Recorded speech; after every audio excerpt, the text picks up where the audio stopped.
Kaito was trying to cram for his morning exam. The only sound, the steady hum of the fluorescent desk lamp. He felt an irrational anxiety pressing down on him, typical of studying late in the lonely hours. Outside, the rain began to tap softly against the window pane. A sudden, deep shadow seemed to stretch across the room, far deeper than his own slight figure should cast. He paused, convincing himself it was just fatigue playing tricks on his eyes. But the air in the small room felt instantly heavier, colder. He swore he heard something distinct, a faint tap, tap, tap, coming from the hallway just outside his bolted door. He held his breath, straining to identify the source of the noise. It sounded wet and irregular, like fingernails dragging across linoleum. Kaito slowly reached for his cell phone, needing the comfort of its illuminated screen and the connection to the outside world. He knew he shouldn't be afraid in his own secured apartment, yet every primal instinct screamed at him to flee. Just as the screen unlocked, the power suddenly dipped, plunging the room into momentary darkness. The high-pitched whine of the cooling fan cut out sharply. The darkness felt absolute, crushing and suffocating. In the silence, the tapping returned, louder now, insistent, and definitely originating directly from his door. It was no random noise. It sounded like someone desperately trying to scrape their way in. This was undeniably real. Panic seized his chest, making breathing shallow and ragged. He scrambled back to his desk, adrenaline forcing speed into his numb fingers. He needed help immediately before whatever was out there managed to break through the thin barrier. He targeted the 911 application. His thumb hovered over the 9 button on his screen, the numbers glowing brightly in the oppressive darkness. He could already hear the sound of wood fibers tearing just on the other side of the door. This felt like his absolute last chance to call for aid. He braced himself to push the button, but before his thumb could make contact, the phone suddenly emitted the crisp, professional sound of a line connecting. The screen shifted instantly from the dial pad to an active call interface. It had dialed itself. He hadn't pressed the dial button. The connection was established, a live call running without his input or permission. A cold dread, deeper than anything he had felt before, washed over him, completely overriding his fear of the door. The scratching stopped immediately.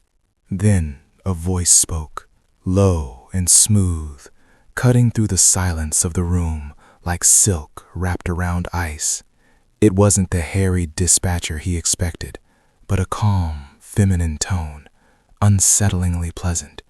It sounded impossibly close. 911, emergency services, the voice purred. Not a question, but a knowing, intimate statement.